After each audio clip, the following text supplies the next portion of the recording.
Il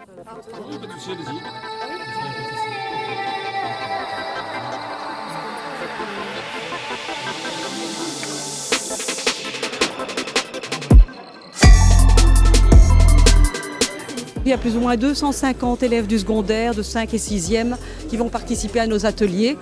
Ateliers très diversifiés, on va de la dissection de la souris à la chimie des couleurs, recherche d'allergènes dans les aliments, culture cellulaire, végétale, animale. Enfin, on essaie de leur offrir toute une série d'activités qu'ils n'ont pas l'occasion de pratiquer dans leurs établissements secondaires. L'atelier, c'est pour des acides aminés. Et donc, on essaye de déterminer ce qui est contenu dans la solution inconnue que les élèves ont à disposition. Et utiliser un vieux sèche-cheveux, c'est utile. Il faut sécher entre chaque dépôt. Mais oui, là, c'est du très vieux, c'est du vintage.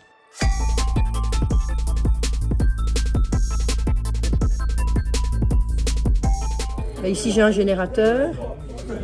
Le courant passe dans le fil de cuivre qui est là. Et ici, j'ai un aimant.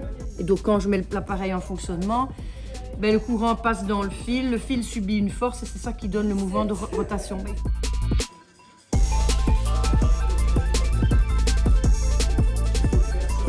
Là, on a mélangé du HCl avec La solution qu'on avait déjà la solution qu'on avait eue auparavant et ça a changé la couleur.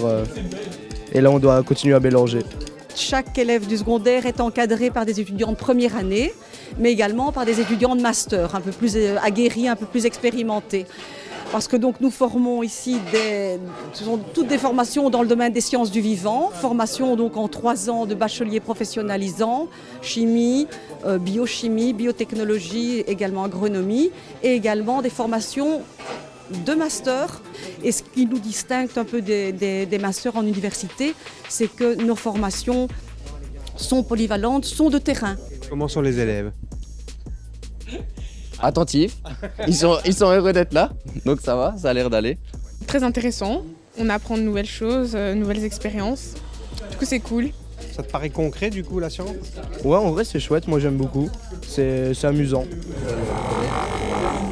La science, ça peut être fun, on le voit aujourd'hui. Ah oui, très fun. Ah oui, vous allez assister à une séance de pyrotechnie, vous allez voir.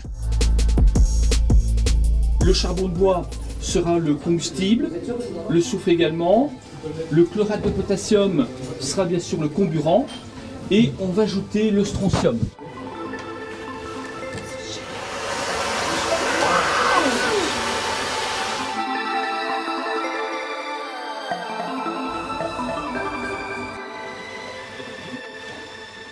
Ce sont tous des métiers en pénurie. Tout ce que l'on dispense ici, c'est un métier en pénurie.